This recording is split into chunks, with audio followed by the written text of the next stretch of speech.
নমস্কাৰ এতিয়া বতলৈ আপোনাক স্বাগতম ষ্টুডিঅত মই প্ৰাঞ্চল প্ৰতিম হাছৰিকা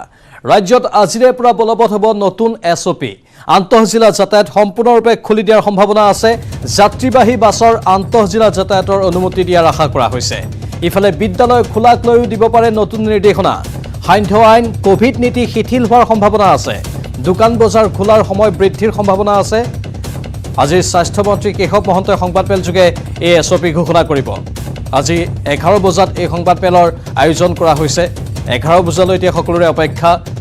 কাৰণ আজিৰে পৰা বলবৎ হ'ব নতুন এছঅপি আন্তঃজিলা যাতায়াত সম্পূৰ্ণৰূপে খুলি দিয়াৰ পূৰ্ণ সম্ভাৱনা আছে বিশেষকৈ যাত্ৰীবাহী বাছৰ আন্তঃজিলা যাতায়াতৰ কথা আমি উল্লেখ কৰিছোঁ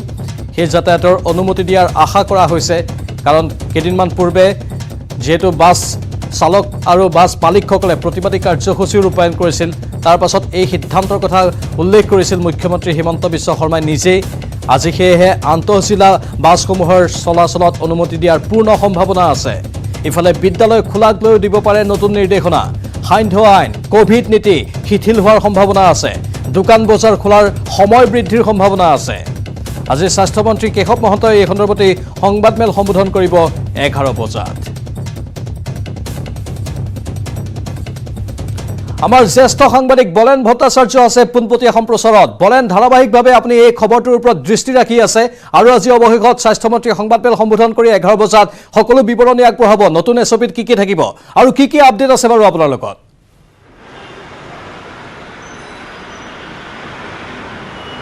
সক প্ৰাঞ্জল অধিক উৎকণ্ঠাৰে এই মুহূৰ্তত বাদ চোৱা হৈছে কাৰণ বিগত 4 মাহৰ যি লকডাউন বা যি আসলতে সান্ধ্য আইনৰ ব্যৱস্থা শিথিলতা য'ত আচলতে আশা কৰি থকা হৈছিলে সেই শিথিলতাৰ আশা কৰি থকাৰ ইতিমধ্যে কেইবাটাও ইংগিত প্ৰদান কৰা হৈছিলে যোৱাকালি মুখ্যমন্ত্ৰী হিমন্ত বিশ্ব শৰ্মাৰ সৈতে ৰাজ্যৰ স্বাস্থ্যমন্ত্ৰী তথা দুৰ্যোগ প্ৰশমন বিভাগে যি বৈঠক অনুষ্ঠিত হৈছিলে সন্ধিয়াৰ ভাগত সেই বৈঠকত ইতিমধ্যে কেইবাটাও ইংগিত পোৱা গৈছে আৰু সেই অনুসৰি আজি প্ৰকাশ হ'বলগীয়া এছঅপি দিনৰ 11 বজাত জনতা ভৱনত স্বাস্থ্যমন্ত্ৰী কেশৱ মহন্তই প্ৰকাশ কৰিব ইতিমধ্যে সিদ্ধান্ত গ্ৰহণ কৰা হৈছে মাথোন আনুষ্ঠানিকভাৱে সেই সিদ্ধান্তসমূহ প্ৰকাশ কৰিবলৈ বাকি আৰু সেই নীতি নিৰ্দেশসমূহ আজিৰে পৰা কাৰ্যকৰী হ'ব এছঅপি প্ৰকাশ কৰাৰ লগে লগে সেই নীতি নিৰ্দেশসমূহ কাৰ্যকৰী হ'ব কিন্তু এই নীতি নিৰ্দেশসমূহত কি থাকিব তাকেলৈ এই মুহূৰ্তত ব্যাপক উৎকণ্ঠাই বিৰাজ কৰা দেখিব পোৱা গৈছে আৰু বিশেষকৈ যদি চাবলৈ যোৱা যায় সেয়া হৈছিলে দিবানৈক্য বাছসমূহ চলাচল আৰু গুৱাহাটী মহানগৰীৰ সৈতে আন্তঃজিলা যাতায়াত এই বিষয়টোৰ ক্ষেত্ৰত জনতাৰ অধিক চকু ৰখা দেখিব পোৱা গৈছে ঠিক একেদৰে শিক্ষাৰ্থী অভিভাৱকসকল যিসকলে প্ৰায় বিগত 4 মাহ সময় ধৰি শিক্ষানুষ্ঠানৰ পৰা বিৰত থাকিব লগা হৈছিলে স্কুল মহাবিদ্যালয়সমূহ বন্ধ আছিলে সেইসমূহৰ ক্ষেত্ৰত এই নতুন এছঅপিৰ কিছু নীতি নিৰ্দেশ থাকিব গতিকে শিক্ষক আৰু অভিভাৱক সেইসকল শিক্ষাৰ্থীৰ এই মুহূৰ্তত এই নতুন এছঅপিক লৈ বাদ চাইছে কাৰণ এই এছঅপিতে কেইবাটাও নীতি নিৰ্দেশ তাত উলিওৱা প্ৰকাশ পোৱাৰ পূৰ্ণ সম্ভাৱনাই বিৰাজ কৰা দেখিব পোৱা যাব গতিকে কেতবোৰ দিশৰ ক্ষেত্ৰত পূৰ্বৰ যি সান্ধ্য আইনৰ সময়সীমা 7 বজাৰ পৰা আৰম্ভ হৈছিলে সেই সান্ধ্য আইনৰ সময়সীমাৰ ক্ষেত্ৰতো যথেষ্টখিনি ইয়াত শিথিলতা হোৱাৰ সম্ভাৱনা আছে অৰ্থাৎ এক প্ৰকাৰ আনলক পৰ্যায়ত এইবাৰ কোভিডৰ যি নতুন এছঅপি সেই এছঅপিত প্ৰকাশ পোৱাৰ পূৰ্ণ সম্ভাৱনা আছে যদিওবা এই সান্ধ্য আইনৰ সময়সীমা সম্ভৱতঃ 8 বজাৰ পিছলৈকে ইয়াৰ সান্ধ্য আইনৰ সময়সীমা হয়তো বাহাল থকাৰ সম্ভাৱনা থাকিব পাৰে গতিকে ক'ব পাৰি যে কেইবাটাও দিশত আজিৰ এই প্ৰকাশ হ'বলগীয়া এছঅপি গুৰুত্বপূৰ্ণ আৰু এই এছঅপিৰ ক্ষেত্ৰত বিভিন্ন পক্ষৰ লোকে খণ্ডৰ লোকে এই মুহূৰ্তত অপেক্ষাৰে বাট চাইছে কিয়নো আজিৰ এই এছঅপিৰ জৰিয়তে তেখেতসকলৰ জীৱন জীৱিকাৰ ওপৰত যিজনৰ ভাবুকি আহি পৰিছে মানুহ যি সংকটত পৰিছে সেই সংকটৰ ক্ষেত্ৰত এই নতুন এছঅপিৰ ক্ষেত্ৰত যেন কিছু সকাহ লাভ কৰিব পৰাকৈ এটা ব্যৱস্থা গ্ৰহণ কৰা হৈছে সেয়া কিন্তু নিশ্চিত বলেন আপুনি ব্যৱসায়ীসকলৰ কথা ক'লে লগতে আন এটা কথাও আমি ক'বই লাগিব যিহেতু আপুনিয়ে বাতৰি সম্প্ৰচাৰ কৰিছিল বা তথ্যসমূহ সংগ্ৰহ কৰিছিল বাছ চালক আৰু বাছ মালিকসকলৰ তেওঁলোক অতি আশাবাদী যে আজিৰ পৰা বা কাইলৈৰ পৰা আন্তঃজিলা বাছৰ যাতায়াত সুগম হৈ পৰিব চলাচল পুনৰ মুকলি হ'ব আৰু তেওঁলোকে নিজৰ কামসমূহ ভালদৰে কৰি যাব পাৰিব বাছসমূহ চলাই যাব পাৰিব নহয় জানো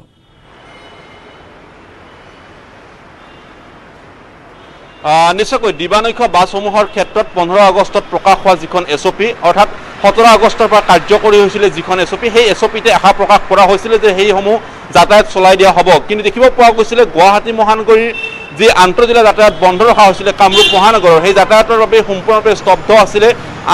যিসমূহ দিবানৈক্য বাছ চলাচল গতিকে এই নতুন এছঅপিত ইতিমধ্যে ৰাজ্যৰ মুখ্যমন্ত্ৰী পৰিবহণ বিভাগৰ মন্ত্ৰীক ইতিমধ্যে আবেদন কৰা হৈছিল চালক মালিক সন্থাৰ তৰফৰ পৰা আৰু যাৰ ফলস্বৰূপে কোভিডৰ সকলো নীতি নিৰ্দেশ মানি অনুসৰণ কৰি তেখেতসকলে বাহনসমূহ চলাচল কৰাৰ কথা উল্লেখ কৰা হৈছিল আৰু সেই অনুসৰি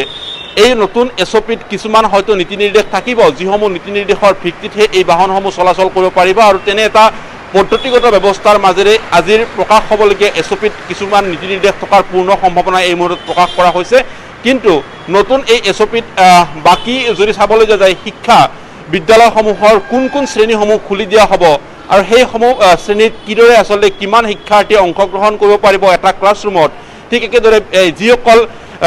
শিক্ষাৰ্থীৰ বয়স ইতিমধ্যে 18 বছৰ উকলি গৈছে তেখেতসকলক ভেকচিন 2 পালি লোৱাৰ পিছতে বিদ্যালয়ত প্ৰৱেশ কৰিবলৈ দিয়া হ'ব এনেকুৱা ধৰণৰ কিছুমান তাত নীতি নিৰ্দেশ থাকিব নিশ্চিতভাৱে আৰু সেই নীতি নিৰ্দেশসমূহৰ ভিত্তিতে বিদ্যালয়সমূহ বা মহাবিদ্যালয় প্ৰতিষ্ঠানসমূহ শিক্ষা প্ৰতিষ্ঠানসমূহ মুকলি কৰি দিয়াৰ কাৰণে ব্যৱস্থা গ্ৰহণ কৰা হ'ব আৰু একেদৰে পূৰ্বৰ যি সান্ধ্য আইনৰ সময়সীমা 7 বজা আছিল এই 7 বজাৰ পৰিৱৰ্তে হয়তো 8 বজালৈ এইবাৰ ব্যৱস্থা ৰখা হ'ব পাৰে গতিকে এনেকুৱা ধৰণৰ কিছুমান নীতি নিৰ্দেশ পোৱাৰ এই মুহূৰ্তত ইংগিত পোৱা গৈছে হয়তো 10 বা 11 বজালৈ অপেক্ষা কৰিব লাগিব আৰু সেই সময়তে এই সকলোবোৰ দিশখিনি স্পষ্ট হৈ ওলাব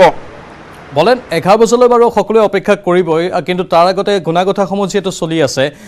আৰু এটা কথা এইখিনিতে প্ৰসংগক্ৰমে আমি উল্লেখ কৰিব বিচাৰিছোঁ মুখ্যমন্ত্ৰীয়ে যেতিয়া নতুন এছঅপি 1 ছেপ্টেম্বৰত ঘোষণা কৰা হ'ব বুলি কৈছিল তেতিয়া কিন্তু এটা কথা কৈছিল যে সম্পূৰ্ণ বাধা নিষেধ আমি আঁতৰাই নিদিওঁ কাৰণ এতিয়াও কোভিড আক্ৰান্তৰ সংখ্যা সম্পূৰ্ণৰূপে কমি যোৱা নাই আৰু 5 জনৰ মৃত্যু ইতিমধ্যে মঙলবাৰৰ দিনটোতেই হৈছে সেয়েহে হয়তো বহুখিনি নীতি নিয়মৰ ক্ষেত্ৰত কঠোৰ হ'বও পাৰে বা যেনেধৰণে আপুনি কৈছে 8 বজালৈকে দোকান বজাৰসমূহ খুলি দিবও পাৰে মুঠতে জল্পনা কল্পনা চলি আছে যে একেবাৰে যে খুলি নিদিয়ে সেইটো খাটাং নহয় জানো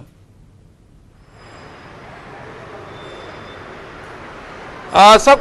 নীতি নিৰ্দেশসমূহ বাহাল থকাটো স্বাস্থ্য বিভাগৰ তৰফৰ পৰা পৰামৰ্শ আছে আৰু দুৰ্যোগ প্ৰশমন বিভাগৰ পৰাও সেই কথাটো কোৱা হৈছে যে আৰু বিশেষকৈ গুৱাহাটী মহানগৰী এই মুহূৰ্ততকৈ অতি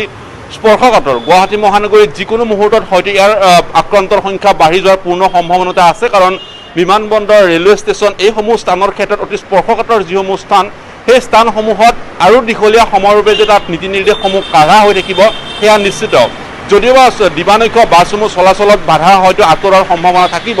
কিন্তু সেইসমূহ বাহন চলাচল কৰাৰ লগে লগে তাত কিছুমান নতুন নীতি নিৰ্দেশ জাৰি কৰা হ'ব যিসমূহ নতুন নীতি নিৰ্দেশৰ কোভিডৰ নতুন নীতি নিৰ্দেশসমূহৰ জৰিয়তেহে সেই বাহনসমূহত গৰাকীয়ে চলাচল কৰিব পাৰিব গতিকে এনেকুৱা ধৰণৰ কিছুমান নীতি নিৰ্দেশ হয়তো আজিৰ এই এছঅপিত প্ৰকাশ পাব অৰ্থাৎ এফালে জীৱন জীৱিকাৰ প্ৰতি ভাবুকি অহা সেইসমূহ লোকৰ সকাহ দিয়াৰ উদ্দেশ্যে কিছুমান ব্যৱস্থা খুলি দিয়া হ'ব বাধা নিষেধ আঁতৰা হ'ব আনফালে যদি কোভিডৰ নীতি নিৰ্দেশসমূহ আৰু অধিক কঠোৰ কৰাৰ ব্যৱস্থা গ্ৰহণ কৰা হ'ব যাতে তৃতীয় কোভিডৰ যি আচলতে ঢৌ সেই ঢৌৱে যাতে বহুখিনি তাৰ পূৰ্বে আচলতে ব্যৱস্থা গ্ৰহণ কৰিব পৰাকৈ কিছুমান নীতি নিৰ্দেশ ইয়াত দিয়া হ'ব আৰু সেই নীতি নিৰ্দেশসমূহ আজি প্ৰকাশৰ সম্ভাৱনা থাকিব একেদৰে যদি ক'বলৈ যোৱা যায় বিমানবন্দৰ ৰেলৱে ষ্টেচন এইসমূহ স্থানত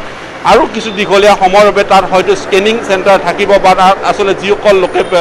যাত্ৰা কৰিব তেখেতসকলে 2 পালি ভেকচিন ল'ব লাগিব এনেকুৱা ধৰণৰ হয়তো নীতি নিৰ্দেশসমূহ পূৰ্বৰ যি নীতি নিৰ্দেশ আছে সেইসমূহ নীতি নিৰ্দেশ পুনৰবাৰ কাঢ়া কৰাৰ হয়তো সম্ভাৱনা থাকিব একেদৰে দিবানৈক্য বাছসমূহত চলাচল কৰাৰ ক্ষেত্ৰতো নিৰ্দিষ্ট এটা কোভিড কেন্দ্ৰত বা নিৰ্দিষ্ট এটা স্কেনিং চেণ্টাৰত তেখেতসকলে তাত নামিব লাগিব আৰু সেই স্থানত তেখেতসকলক পৰীক্ষা কৰাৰ পিছত তেখেতসকলক যাবলৈ দিয়া হ'ব বা গুৱাহাটী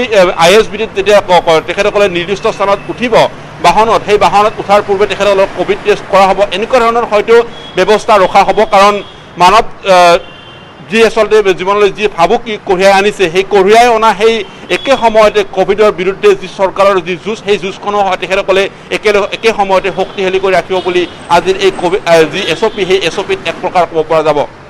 ধন্যবাদ জনাইছোঁ বলেন এইখিনি তথ্যৰ বাবে কিন্তু এটা কথা নিশ্চিত যে সম্পূৰ্ণ শিথিলতা প্ৰদান কৰা নহয় কাৰণ তৃতীয় ঢৌৰ আশংকা আছে দূৰদৰ্শী সিদ্ধান্ত ল'ব লাগিব কাৰণ বিগত সময়ত আমি দেখিবলৈ পাইছিলোঁ দ্বিতীয় ঢৌৰ আগতে কিছু দূৰদৰ্শী সিদ্ধান্ত নোলোৱাৰ ফলতে কোভিড আক্ৰান্তৰ সংখ্যা হঠাৎ ভয়ংকৰ ৰূপত বাঢ়ি গৈছিল সেয়েহে এইবাৰ সেই ভুলটো কৰা নহ'ব মুখ্যমন্ত্ৰীয়ে সেই ইংগিতটো ইতিমধ্যে প্ৰদান কৰিছে যি কি নহওক ৰাজ্যত আজিৰে পৰা বলবৎ হ'ব নতুন এছঅপি আন্তঃজিলা যাতায়াত সম্পূৰ্ণৰূপে খুলি দিয়াৰ সম্ভাৱনা আছে যাত্ৰীবাহী বাছৰ ক্ষেত্ৰত আন্তঃজিলা যাতায়াতৰ অনুমতি দিয়াৰ আশা কৰা হৈছে এইফালে বিদ্যালয় খোলাক লৈও দিব পাৰে নতুন নিৰ্দেশনা